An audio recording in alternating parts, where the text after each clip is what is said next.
जय सिया राम। कैसे हैं आप सब? एक बार फिर से स्वागत है आपका अपने चैनल सिया राम में।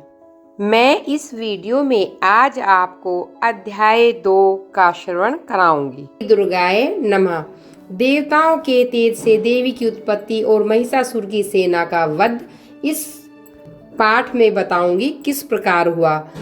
मध्यम चरित्र के विष्णु ऋषि, महालक्ष्मी देवता और उणिक छंद, शाकुंभरी शक्ति, दुर्गा बीज, वायु तत्व और यजुर्वेद स्वरूप श्री महालक्ष्मी जी की प्रसन्नता के लिए मध्यम चरित्र के पाठ में इसका विनियोग है। ऋषि बोले, पूर्व काल में देवताओं और असुरों में पूरे 100 साल तक संग्राम हुआ था। उसमें असुरों का सेनापति महिषासुर था और देवताओं के नायक इंद्र थे। उस युद्ध में देवताओं की सेना महाबली असुरों से पराजित हो गई। संपूर्ण देवताओं को जीतकर महिषासुर इंद्र बन बैठा। तब परास्त देवता प्रजापति ब्रह्मा जी को आगे करके उस स्थान पर गए जहां भगवान शंकर और विष्णु विराजमान थे। देवताओं ने महिषासुर के पराक्रम तथा अपनी पराजय का पूर्ण वृतांत उन देवताओं और विस्तार से सुनाया। वे बोले, भगवान महिषासुर सूर्य, इंद्र, अग्नि, यम, वरुण, वायु, चंद्रमा तथा अन्य देवताओं के भी अधिकार छीनकर स्वयं ही सबका अधिष्ठाता बन बैठा है। उस दुष्ट आत्मा महिष ने समस्त देवताओं को स्वर्ग से निकाल दिया। अब वे मनुष्य की भांति पृथ्वी पर विचरते हैं। दैत्यों की ये सारी करतूतें हमने आप लोगों से कह सुनाई। अब हम आपकी ही शरण में आए हैं, उसके वध का कोई उपाय सोचिए। देवताओं के वचन सुनकर भगवान विष्णु और शिव ने असुरों पर बड़ा क्रोध किया। उनकी भौहें तन गई और मुंह लाल हो गया। अत्यंत क्रोध से भरे हुए चक्रपाणी श्री विष्णु के मुख से एक महान तेज प्रकट हुआ। इसी प्रकार ब्रह्मा, शंकर तथा इंद्र आदि दूसरे देवताओं के शरीर से भी बड़ा भारी तेज निकला। वह सब मिलकर एक हो गया। महान तेज का पुंज चमकता हुआ पर्वत सा जान पड़ा। देवताओं ने देखा, वहां उसकी ज्वालाएं संपूर्ण दिशाओं में फैल रही हैं। संपूर्ण देवताओं के शरीर से प्रकट हुए उस तेज की कहीं तुलना नहीं थी। एकत्र होने पर वह एक नारी के रूप में परिणित हो गया और अपने प्रकाश से तीनों लोकों से व्याप्त जान पड़ा। भगवान शंकर का जो तेज था उससे उस देवी का मुख प्रकट हुआ। यमराज के तेज से उसके सिर में बाल निकल आए। श्री विष्णु भगवान के तेज से उनकी भुजाएं पैदा हुई। चंद्रमा के तेज से दोनों स्तनों का और इंद्र के तेज से मध्य भाग का प्रादुर्भाव हुआ। वरुण के तेज से जंगा और पिंडली तथा पृथ्वी के तेज से नितंब भाग प्रकट हुआ। ब्रह्मा के तेज से दोनों चरण और सूर्य के तेज से उनकी अंगुलियां हुई। वस्तुओं के तेज से हाथों की अंगुलियां और कुबेर के तेज से नासिका प्रकट हुई। उस देवी के दांत प्रजापति के तेज से और तीनों नेत्र अग्नि के तेज से प्रकट हुए थे। उसकी भौहें संध्या के और कान वायु के तेज से उत्पन्न हुए। इसी प्रकार अन्य देवताओं के तेज से भी उस कल्याणकारी देवी का आविर्भाव हुआ। इसके बाद देवताओं के तेज पुंज से प्रकट हुई देवी को देखकर महिषासुर के सताए हुए देवता बहुत खुश हुए। पिनाकधारी भगवान शंकर ने अपने शूल से एक शूल निकाल कर उनको दिया। फिर भगवान विष्णु ने चक्र से चक्र उत्पन्न करके भगवती को अर्पण किया। वरुण ने भी शंख भेंट किया। अग्नि ने उन्हें शक्ति दी और वायु धनुष तथा बाण से भरे हुए 2 तरकस प्रदान किए।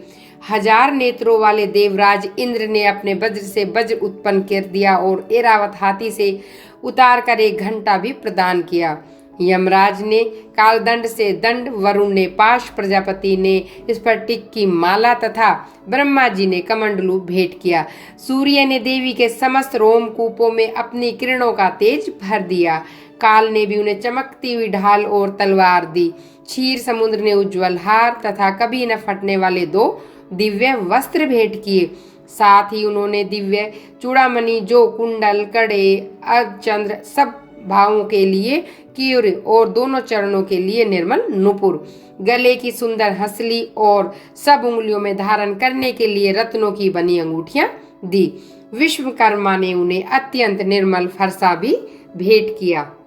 साथ ही अनेक प्रकार के अस्त्र शस्त्र और अभय कवच दिए। इसके सिवा मस्तक, वक्ष स्थल पर धारण करने के लिए कभी न कुमलाने वाली कमलों की माला, समुद्र ने उन्हें समुद्र कमल का फूल भेंट किया, हिमालय ने सवारी के लिए सिंह तथा भांति भांति के रत्न अर्पित किए, कोष्ठपाल कुबेर ने मधु से भरा पान पात्र दिया तथा संपूर्ण नागों के राजा शेष ने जो इस पृथ्वी को धारण करते हैं उन्हें बहुमूल्य मणियों से विभूषित नागहार भेंट दिया। इसी प्रकार अन्य देवताओं ने भी आभूषण और अस्त्र शस्त्र देकर देवी का सम्मान किया। तब देवी ने बारंबार अट्टहासपूर्वक उच्च स्वर से गर्जना की। उनके भयंकर नाद से संपूर्ण आकाश गूंज उठा। देवी का वह अत्यंत उच्च स्वर से किया हुआ सिंहनाद कहीं समा न सका। आकाश उनके सामने छोटा प्रतीत होने लगा। उससे बड़े जोर की प्रतिध्वनि हुई जिससे संपूर्ण विश्व में हलचल मच गई और समुद्र कांप उठा। पृथ्वी डोलने लगी, समस्त पर्वत हिलने लगे। उस समय देवताओं ने अत्यंत प्रसन्नता के साथ सिंह वाहिनी भवानी से कहा, हे देवी तुम्हारी जय हो। साथ ही में ऋषियों ने भक्ति भाव से विनम्र होकर उनका स्वतन किया। संपूर्ण त्रिलोकी को क्षुब्ध देख असुर और अपनी समस्त सेना को कवच आदि से सुसज्जित कर हाथों से हथियार ले सहसा उठकर खड़े हुए। उस समय महिषासुर ने बड़े क्रोध में आकर कहा, ओ ये क्या हो रहा है। फिर वह संपूर्ण दैत्यों से घिरकर उस सिंहनाद की ओर लक्ष्य करके दौड़ा और आगे पहुंच उसने देवी को देखा। वो अपनी प्रभा से तीनों लोकों को प्रकाशित कर रही थी।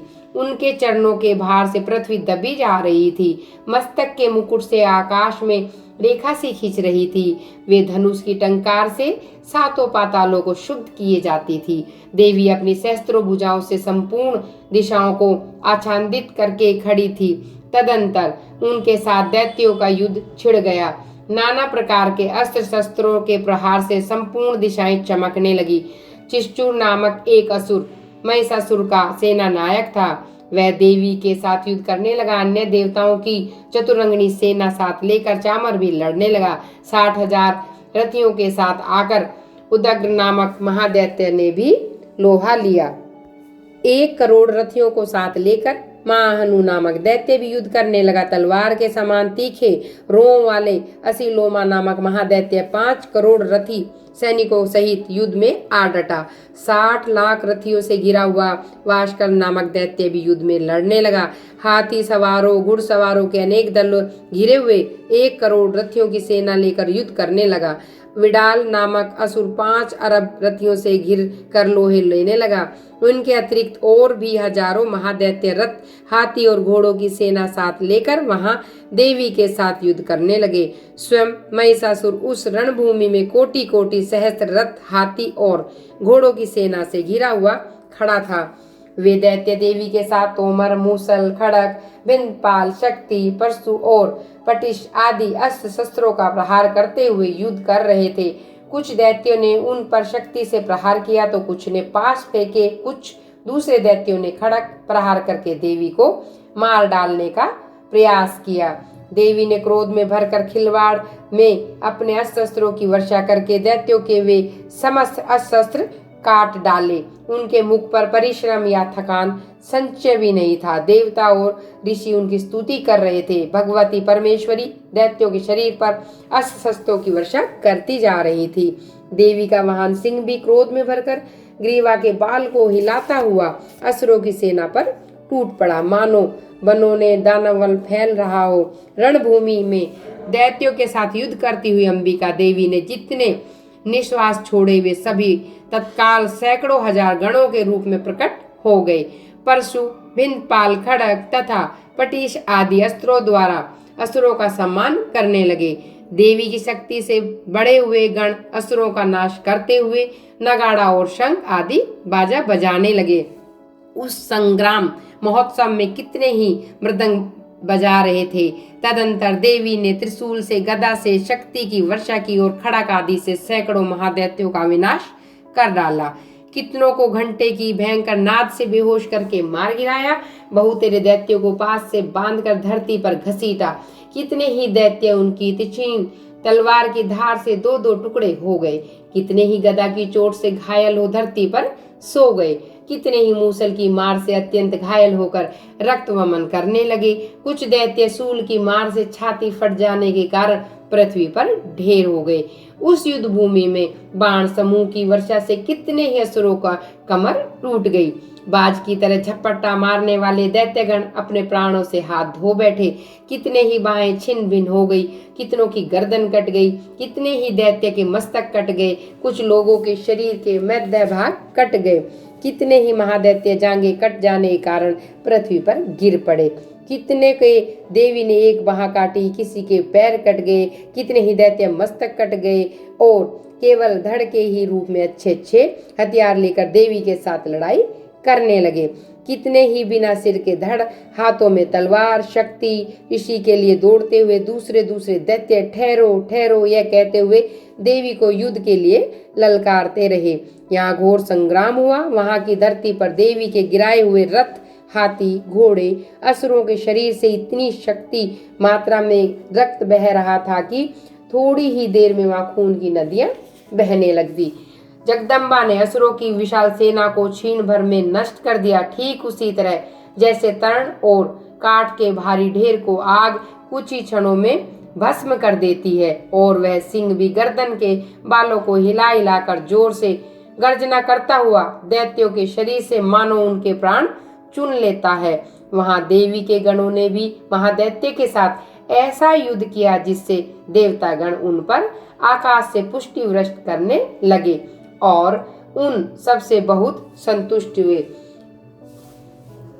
जय माता दी। भक्तों, यह था दुर्गा सप्तशती का दूसरा अध्याय।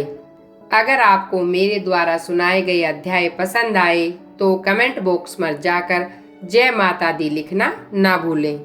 अगली वीडियो में मैं दुर्गा सप्तशती का तीसरा पार्ट श्रवण कराऊंगी।